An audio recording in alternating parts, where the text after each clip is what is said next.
Hola ingenieros, bienvenidos a un nuevo video de tu curso de Física, Electricidad y Magnetismo. Soy Michel Quintero y bienvenido a tu canal Michel Q Teach, el canal en donde vas a aprender todo lo relacionado con la ingeniería eléctrica. Hasta el momento, mis queridos ingenieros, hemos estado estudiando electrostática y algo de dinámica, pero no hemos analizado como tal el flujo de corriente a través de un material. Así que hoy vamos a comenzar una serie de videos en donde vamos a estudiar los siguientes conceptos. Corriente eléctrica, que será el tema del video de hoy. En el siguiente video vamos a ver una visión microscópica de la corriente y la velocidad de deriva. El siguiente video tratará de la medición de corriente y voltaje en los circuitos eléctricos. El siguiente video tratará de la resistencia, resistividad y la ley de George Ohm, o mejor conocido como la ley de Ohm. En el siguiente video hablaremos de la variación de la resistencia conforme al cambio en la temperatura. En el siguiente video hablaremos de energía eléctrica y potencia. En el siguiente video hablaremos de superconductores. Y cerraremos esta serie de resistencia y corriente eléctrica con una aplicación, y es la actividad eléctrica aquí, en nuestro corazón. Así que hoy comenzamos con lo que es la corriente eléctrica. Nos vemos en el video.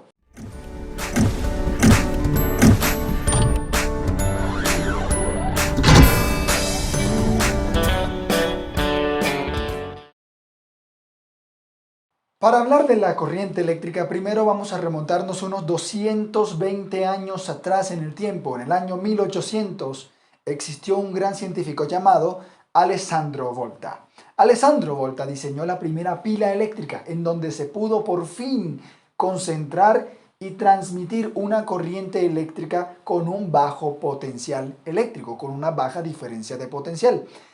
¿En qué se diferencian las baterías de lo que estudiamos en los videos anteriores como los capacitores o condensadores? Que los capacitores son capaces de brindar energía a altas diferencias de potencial pero en un corto periodo de tiempo. Mientras que la batería o la pila eléctrica diseñada por Alessandro Volta era y es y seguirá siendo capaz de transferir corriente por un largo periodo de tiempo pero a bajas diferencias de potencial. Y como se dan cuenta, vamos a meternos ahora mismo y vamos a comenzar a estudiar la electrodinámica. Pues básicamente hemos enfocado el estudio previo a la electrostática. Y te estarás preguntando, por todas partes suena corriente eléctrica. Muchas personas nos hablan de medir amperaje, otros nos hablan de medir intensidad, otros nos hablan de medir corriente. Déjame decirte que las tres cosas son lo mismo. Es el movimiento de electrones por un área transversal en un periodo de tiempo. Eso es corriente eléctrica. Es el flujo de cargas, pueden ser cargas positivas o cargas negativas de acuerdo a la convención de hace unos 200 años atrás, pues se creía que la corriente o el flujo era en realidad movimiento de cargas positivas. Hoy, en el siglo XXI, después de la teoría cuántica, de la física, sabemos que no son precisamente las cargas positivas las que se están moviendo.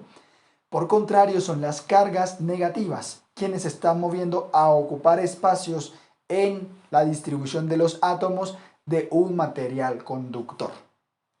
Sabiendo esto, te aclaro una cosa. Cuando veas un vector, una flecha de una corriente apuntando hacia un lado, en realidad es la convención de hace 200 años atrás, que quería proponer que las cargas positivas se dirigían hacia donde apunta la flecha de la corriente. Hoy sabemos, como te acabo de decir, que son los electrones quienes se mueven. Y como los electrones son cargas negativas, pues el flujo de electrones irá siempre en sentido contrario a la dirección a donde apunta la flechita de la corriente. Para recordar, por este lado de la pantalla vas a estar viendo una imagen en donde tenemos un área transversal. Podríamos imaginarnos que es la parte transversal o la sección de un conductor, un cable por ejemplo. También estás apreciando unas cargas positivas que están atravesando constantemente ese área y tiene una dirección de corriente. Como te das cuenta allí, las cargas positivas apuntan a la misma dirección, es decir, el movimiento de las cargas positivas apuntan la misma dirección de la flecha o vector de corriente eléctrica. Esa es la convención de hace 200 años. Ahora vas a estar viendo por este lado de la pantalla una imagen similar, salvo que ahora tenemos el mismo conductor, pero ahora no tenemos un movimiento de cargas positivas, sino cargas negativas. Y si te das cuenta, en esta ocasión, la dirección del movimiento de las cargas negativas apuntan en el sentido contrario de la dirección de la flecha del vector de la corriente. Hoy en día, para tratar de acomodar la visión de hace 200 años, se considera esta tercera gráfica, en donde la dirección de la corriente apunta hacia donde se van desplazando los huecos positivos. ¿Qué significa tener huecos positivos? Como los electrones se están moviendo hacia el lado contrario de la flecha de la corriente, indica que acaba de dejar un hueco en el átomo al cual pertenecía. Esos huecos se mueven en dirección contraria a los electrones. En realidad los huecos no se están moviendo, son los electrones. Pero si un electrón se mueve a la izquierda, ha dejado un hueco a su derecha. Y así sucesivamente, cada vez que un electrón se mueva hacia la izquierda, aparecerá un nuevo hueco en el lado derecho. Así que la corriente eléctrica, en la connotación actual, indica el movimiento o la dirección en la que los huecos positivos se están desplazando en un material conductor. Espero que haya quedado claro, y si no, allá abajito en la caja de comentarios, que para eso la tenemos, por favor déjame cualquier duda que tengas. Y por supuesto, te indico que este video hace parte del curso de Física, Electricidad y Magnetismo que puedes ver por aquí en las tarjetas, pero no todavía. Primero te miras este video, que es sencillo de comprender, incluso al final vamos a tener un ejemplo, y luego al final vas, cuando termines de ver el video, y le das clic a todas las tarjetas y puedes ir a ver otros videos. Adicionalmente, si me quieres ayudar y para que esparzamos el conocimiento a más personas, dale like a este video para que YouTube entienda que está siendo agradable a la audiencia. Y también, si no estás suscrito a este canal, allá abajo hay un botón rojo que dice suscríbete. Por favor hazlo y así sabré que esta comunidad, que ya va por 5.500 personas, sigue creciendo. En la electrostática, donde las cargas son estacionarias, lo que habíamos estudiado hasta ahora, el potencial eléctrico es el mismo en toda la superficie del conductor porque precisamente las cargas no se mueven. Pero esto no es cierto para conductores que portan corriente eléctrica porque hay electrones fluyendo, moviéndose. Entre otras cosas, permíteme aclararte algo. Decir flujo de corriente es redundante. ¿Y sabes por qué? Porque la propia palabra corriente significa flujo de cargas. Entonces no podemos construir la frase flujo corriente porque sería flujo del flujo de cargas. Así que recuerda, cuando te refieras a la corriente, no digas flujo de la corriente. Di corriente y listo. O intensidad de corriente si te refieres a la magnitud de esa corriente. Ahora calculemos esa corriente. Digamos que como la corriente es la variación de carga con respecto al tiempo, es muy difícil hablar de la corriente producida por una sola carga, debido a que en el movimiento de cargas influyen muchísimas cargas, muchísimos electrones. Así que por eso hay que hablar de un concepto de corriente promedio y también de un concepto de corriente instantánea. Primero hablemos de la corriente promedio. La corriente promedio va a ser igual a la variación o diferencia o total de cargas que se movilizaron a través de un material conductor en un instante de tiempo delta sub t. La ecuación la puedes estar viendo por acá en la pantalla, en donde tenemos que la corriente promedio es igual a delta de Q, siendo Q carga, sobre delta de T, siendo T el tiempo. Generalmente se utiliza como unidad de tiempo el segundo. De esta manera tendríamos coulombs por segundo. Y esto, en el sistema internacional de medidas y pesos, es conocido como el ampere o el amperio, en conmemoración de André-Marie Ampère, uno de los grandes científicos que inició la revolución electrostática y electrodinámica. Como te decía hace un momento, cuando hay corriente, normalmente consideramos el desplazamiento de una gran cantidad de cargas eléctricas. Es por eso que podemos hablar de una corriente instantánea, siendo una corriente instantánea aquella que se describe por la variación de carga en un instante de tiempo muy pequeñito, tal que ese instante de tiempo tienda a cero. ¿Y eso cómo lo representamos matemáticamente? Pues aquí está la ecuación, en donde tenemos que la corriente instantánea, es decir, I mayúscula sin ningún superíndice o subíndice, será igual al límite cuando el tiempo tiende a cero de la variación de carga delta Q sobre la variación de este tiempo que tiende a cero. No es cero porque si es cero, aquí tendríamos una ecuación singular, porque ningún número se puede dividir entre cero. Esto es indeterminado. Pero este concepto es aplicable en la derivada, cálculo diferencial, en donde el límite llega a representarnos la derivada o la recta tangente de una curva. No me voy a complicar en estos momentos hablando de derivadas porque no hemos hablado de derivadas en este canal, no hemos estudiado cálculo 1, posteriormente tengo la intención de hacerlo, pero por el momento no. Por cierto, también del curso de circuitos tengo un video en donde hablo de carga y corriente eléctrica complementario a este video que te dejo por aquí. Y también queda, por supuesto, en las tarjetas el curso completo de circuitos eléctricos de corriente continua. ¿Qué unidades de medición tendría la corriente instantánea? Pues la misma unidad que tiene la corriente promedio. Los amperios, los amperes, es la división de coulombs entre segundos. Cuando hay movimiento de electrones, la diferencia de potencial no se mantiene idéntica. Hay un cambio en la diferencia de potencial, siendo de esta forma que las cargas están perdiendo energía porque se están moviendo dentro del conductor, mientras que el conductor está ganando esa energía. ¿Cómo calculamos esta energía? Pues la energía que pierden las cargas es igual a la variación de la energía con una U mayúscula de la carga igual precisamente a la carga por la diferencia de potencial del circuito. Y esa potencia que pierden las cargas la gana el cable conductor o cualquier material conductor por el cual estén circulando las cargas. ¿Cómo se calcula? Pues es el negativo de la energía que pierden las cargas. Es decir, esta delta de energía del cable o del conductor será igual al negativo de la carga por la diferencia de potencial entre los extremos del cable conductor. Si la carga se considera positiva, lo cual es la convención de la corriente, aunque sabemos que no es cierta, la diferencia de potencial será negativa porque sabemos que las cargas positivas van de un lugar de alto potencial hacia un lugar de bajo potencial. Y la diferencia de potencial es voltaje final menos voltaje inicial. Y si el voltaje final tendrá un menor potencial que el voltaje inicial, pues esta diferencia de potencial va a ser negativa. Pero ya basta la teoría. Vamos a ver un ejemplo en donde calculemos corriente, calculemos potencia, calculemos energía. ¿Listo? El ejemplo es acerca de encender la luz. ¿Qué pasa cuando encendemos la luz a través de una lámpara incandescente? ¿Qué es una lámpara incandescente? Pues las que diseñó Thomas Alva Edison hace más de 100 años, en donde se calienta un filamento para poder producir luz. Pero son poco eficientes porque se desperdicia mucha energía produciendo calor en esa bombilla. De seguro sabes cuáles son. ¿Has visto estos filamentos en toda la vida? Aunque actualmente estamos trabajando mucho con lámparas fluorescentes o incluso lámparas LED. Para visualizar ese ejemplo vamos a mi computador. Perfecto.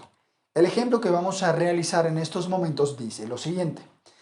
La cantidad de carga que pasa a través del filamento de cierto foco, cierta bombilla, en 2 segundos es de 1.67 coulombs.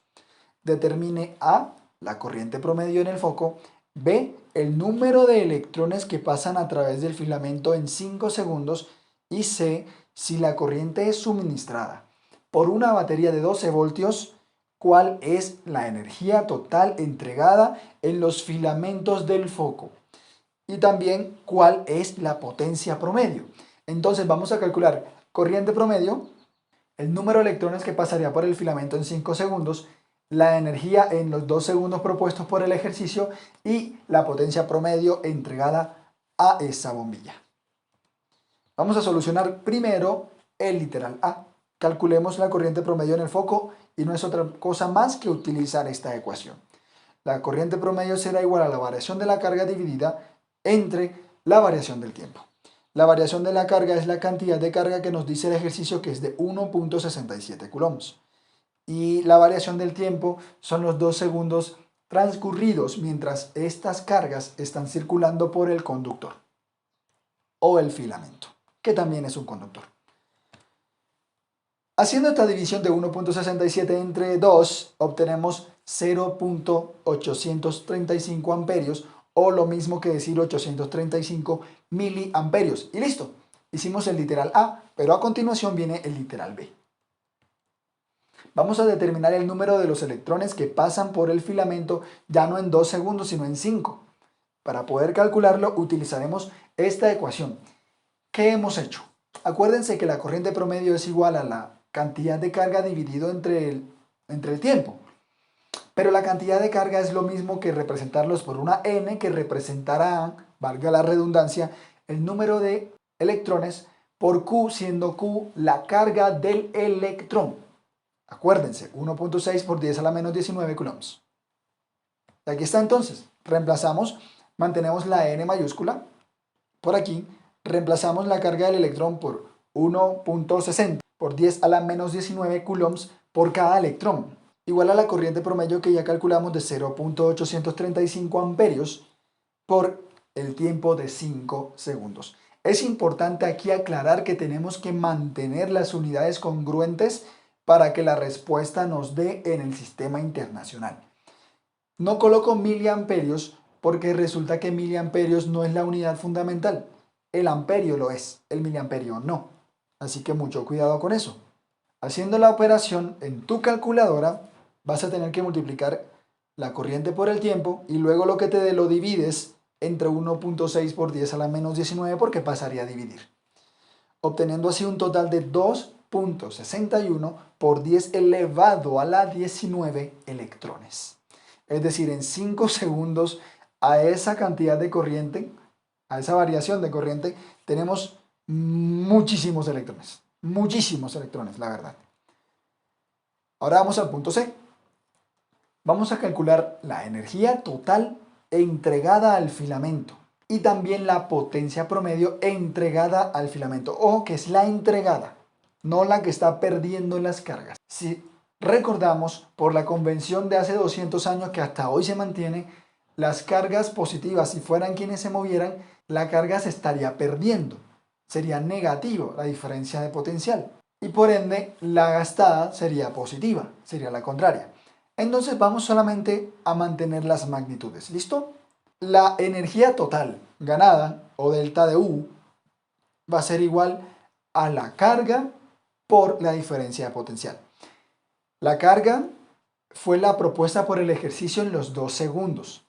Ya los 5 segundos fueron para el literal B, pero en este literal C no se consideran 5 segundos, sino que retomamos los 2 segundos. Entonces tenemos que la carga es de 1.67 coulombs expresadas en el ejemplo por la diferencia de potencial que el punto C dice claramente que consideremos que la corriente está siendo originada gracias a una batería cuya diferencia de potencial es de 12 voltios. Así que aquí tenemos todos los ingredientes, multiplicamos y obtenemos una diferencia ganada por el filamento de 20 joules en esos 2 segundos. 2 segundos porque así lo dice el enunciado. Y la segunda parte de este literal C nos pide calcular la potencia promedio. La potencia promedio es lo mismo que dividir la energía total entre el tiempo en donde esa energía fue entregada. La energía la acabamos de obtener son 20 joules o julios. Y el tiempo en el cual es entregada esa energía es de 2 segundos. Así que joules entre segundos va a dar igual a vatios o watts. ¿Listo? Eso lo vamos a estudiar en un video posterior. Como lo pudiste escuchar al principio del video, todos los videos que vienen a continuación de este, con respecto a corrientes y resistencias para el curso de física, electricidad y magnetismo, ya que tenemos otros cursos que siempre te los estoy colocando por lo menos una vez por semana. Operando 20 entre 2, pues 10, la potencia promedio será de 10 vatios. Muy bien, mis estimados ingenieros, y sí es cierto, hace una semana un suscriptor me comentó que no era ingeniero, sino que era físico, pero vuelvo y digo, para todos ustedes que están aquí suscritos a este canal y que constantemente ven mis videos, siempre como seres humanos utilizaremos el ingenio para superar cualquier circunstancia o cualquier problema, ya sea de la vida personal o de la vida profesional. Así que hay un ingeniero dentro de cada uno de ustedes. Muchas gracias por ver este video, mis estimados. Y por aquí, si no te has suscrito, ahí abajo te dejo la opción de que te suscribas sobre mi cara. Y por acá también puedes ir a ver la lista de reproducción del curso completo de física, electricidad y magnetismo. Nos vemos en el siguiente. Hasta pronto, ingenieros.